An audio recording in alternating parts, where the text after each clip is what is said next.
तथ्याङ्क छ। झन्डै 65,000 भन्दा जनावरहरू हाम्रो गाउँपालिका भित्र छ। 60,000 भन्दा बढी चाहिँ हाम्रो रोपनीमा खेतबारी चाहिँ तपाईको बाँझो थियो। त्यो बाँझोलाई कसरी सदुपयोग गर्नुपर्छ भनेर गाउँपालिकाले कार्यक्रम सुरुवात गर्यो।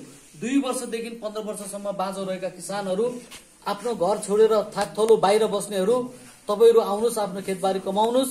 कमाए बापत तपाईहरुलाई गाउँपालिकाले प्रोत्साहन अनुदान प्रदान गर्छ। त्यो तपाईहरुलाई पैसाले चाहिँ तपाईहरुलाई त्यो श्रम त्यहाँ गर्नको निम्ति प्रेरित गर्न खोजेको, तर त्यसैले त्यो गरेको लगानी त्यही नै उड्छ भन्ने पो त छैन। तर त्यो काम गर्नको निम्ति तपाईलाई उत्प्रेरणा दिन खोजेको हो। त्यसकारणले गर्दाखेरि हामीले आज बाँझो खेतबारी गर्ने किसानहरूलाई गत वर्ष 1734 रोपनीमा खेतबारीमा चाहिँ हामीले उपयोग गर्यौं। त्यसबाट झन्डै 6 करोड बराबरको कृषि उत्पादन वृद्धि भएको छ। यो वर्ष पनि झन्डै हामी 500 भन्दा बढी रोपनीमा चाहिँ खेती भएको छ। त्यो किसानहरूलाई हामीले प्रोत्साहन अनुदान वितरण गर्यौं। त्यति मात्र नभइकन किसानलाई यति राम्रो अवसर छ। हामीसँग अहिले 6 वटा तरकारी पकेटका क्षेत्रहरू छन्। एउटा तरकारी ब्लकको क्षेत्र छ, 2 वटा मौरी पकेटको क्षेत्र छ, एउटा फलफुलको तपाईको फलफुलको पकेटको क्षेत्र छ। त्यति मात्र नभइकन हाम्रो नमुना बाख्रा गाउँको कार्यक्रम, तपाईको भैँसीको उन्नत, तपाईको पाडापाडी संरक्षणका कुराहरू, यस्ता धेरै कार्यक्रमहरूलाई गाउँपालिकाले अगाडि बढाइरहेका छ। यो कार्यक्रममा तपाईहरुले धेरै सुविधाहरू प्राप्त गरिराख्नु भएको छ। यो ठाउँ, भूगोल, हावापानी र त्यसको समुद्री सतहदेखिबाट कुन उचाइसम्म के हुन सक्छ भन्ने खालको अध्ययन र त्यसको लागि चाहिँ प्राविधिक सपोर्टका साथ अगाडि बढाउनुपर्छ भनेर हामीले एउटा योजनाबद्ध ढंगले काम गर्न खोजिरहेका छौं। अरु ठाउँतिर मान्छेहरू अलमल भइरहँदा पनि खेतीकोला गाउँपालिकाले कृषिलाई र स्वास्थ्यलाई, शिक्षालाई हामीले धेरै प्राथमिकता दिन्छौं।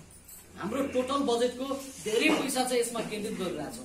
त्यसकारणले गर्दाखेरि आज एउटा किसानले उत्पादन गरेर 100 रुपैयाँमा डोकोमा साग लिएर बेच्न गयो भने पनि उले 100 रुपैयाँको हामीले तोकिएको संकलन केन्द्रमा दियो भने 15 रुपैयाँ एक्स्ट्रा गाउँपालिकाले तपाईहरुलाई पैसा दिन्छ।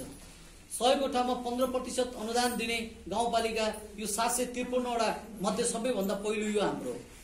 त्यति मात्र नभइकन तपाईहरुलाई हामीले तपाईहरुले उत्पादन गरेको किसानको उत्पादन कृषिजन्य वस्तुले मूल्य पाउँदैन भनेर 25 वटा वस्तुहरुमा न्यूनतम समर्थन मूल्य तोकिदिएका छौं। आज कोभिडको बेलामा कतिपय किसानहरुको तरकारी बिकेन भनेर बाटोमा फाल्ने कुराहरु हाम्रो गाउँपालिकामा सुन्नु परेन। गरामै कुइयो भन्ने कुरा हामीले सुन्नु परेन। आज हामीले त्यो उठाउनको निम्ति डीसीडीपीबाट, हाम्रो कृषि सहकारी केन्द्रहरुबाट र गाउँपालिकाको साझेदारीबाट हामीले कृषि एम्बुलेन्स खरिद गरेर सञ्चालन गरिरहेका छौं।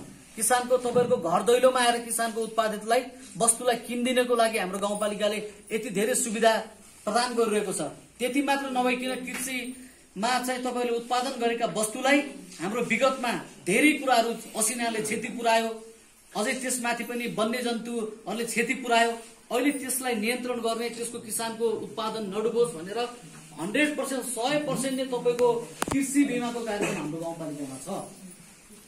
75% हामीले संघीय सरकारसँग साझेदारी गर्छौं भने 25% चाहिँ हाम्रो गाउँपालिकाले पैसा हाल्छ। त्यो हुनाले 100% नै तपाईले लगाएको कृषि उत्पादनमा, व्यवसायिक हिसाबले सञ्चालन गरेको खेतीमा अथवा पशुमा किन नहोस्, हामीले चाहिँ कृषि बीमामा अनुदान दिने कार्यक्रम पनि छ। यो कार्यक्रम पनि तपाईले भरपूर्ण ढंगले सदुपयोग गरौँ। एउटा समय आउँछ किसानलाई क्षति पुर्याउँछ, तर त्यसको चाहिँ क्षतिको मूल्याङ्कन भएर सबै पैसा हामीले सोचे जस्तो प्राप्त त नगरौँला, तर तपाईले गरेको लगानी नडुब्ने वातावरण बनाउनको लागि गाउँपालिकाले कृषि बीमाको कार्यक्रमलाई पनि अगाडि बढाइरहेको छ। त्यति मात्र नभइकन कृषि यन्त्रीकरणका कुराहरू धेरै थिए। पहिला तपाईको सुनिन्थ्यो 4-5 वटा समूहमा जम्मा एउटा मात्रै यन्त्रीकरणको साधन हुन्थ्यो। अहिले त प्रत्येक व्यक्तिसँग चाहिँ हुन खोजिरहेको छ। अझै तपाईहरुले मागे अनुसार हामीले पुर्याउन सकिरहेका छैनौं।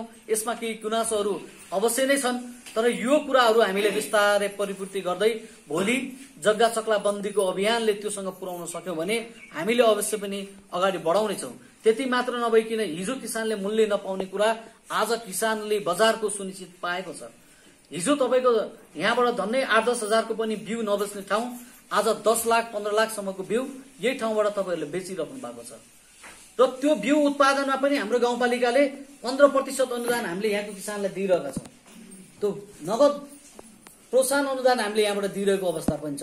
त्यसकारणले गर्दा अहिले तपाईले 10 टन उत्पादन गर्नुभएको थियो भने अब हजुरहरुको यो 200 घरधुरीको सबैजनाको त्यही मापदण्डभित्र रहेर कतिपय कुराहरू प्राविधिक हिसाबले केही कुराहरू ज्ञानगुणका कुराहरू छुटेका छन् भने पनि यसलाई ग्रेडिङ गर्ने बेला, प्याकेजिङ गर्ने बेला र बिउ उत्पादन र त्यसको बिउको चाहिँ तपाईँको खनजोत गर्ने समयदेखिबाट लगाउने बेलादेखिबाट अब तालिम प्रदान गर्नुपर्छ। तालिम प्रदान गर्नुको निम्ति अब तपाईँहरूले एउटा कृषि डायरी मेन्टेन गर्नु पर्यो। कृषि डायरी तपाईँहरूले बनाउनु पर्यो। कुन समयमा के हो कस्तो हो त्यसको निम्ति व्यवस्थापन गर्नु पर्यो। र अहिले हाम्रो गाउँपालिकामा एउटा कृषि प्रयोगशाला बनाउँदैछौँ, किनकि यो जिल्लाबाट पनि विज्ञ केन्द्र पनि टाढा रह्यो, क्षेत्रमा जाँदाखेरि पनि टाढा रह्यो। न्यूनतम पनिको माटो जाँचबुझ गर्ने, सामान्य बाली परीक्षण गर्ने कुराहरू अब हाम्रो कृषि शाखामै कृषिको एउटा प्रयोगशाला बनाउँदैछौँ। त्यसको निम्ति यो वर्ष हामीले आर्थिक पैसा चाहिँ विनियोजन गरेको छ, बजेट विनियोजन गरेको छ। हामी सुरुवात गर्छौँ। तपाईँहरूका साना कुरा पनि तपाईँहरूले लिएर खेतीखोलासम्म झर्नुभयो भने सामान्य चेक जाँच गर्ने, नसकेका कुरालाई फेरि हामी माथि पठाउँछौँ ठुलो विज्ञहरूसँग पठाएर त्यो सुझावहरू दिनको लागि पनि हामी यो काममा लाग्छौँ।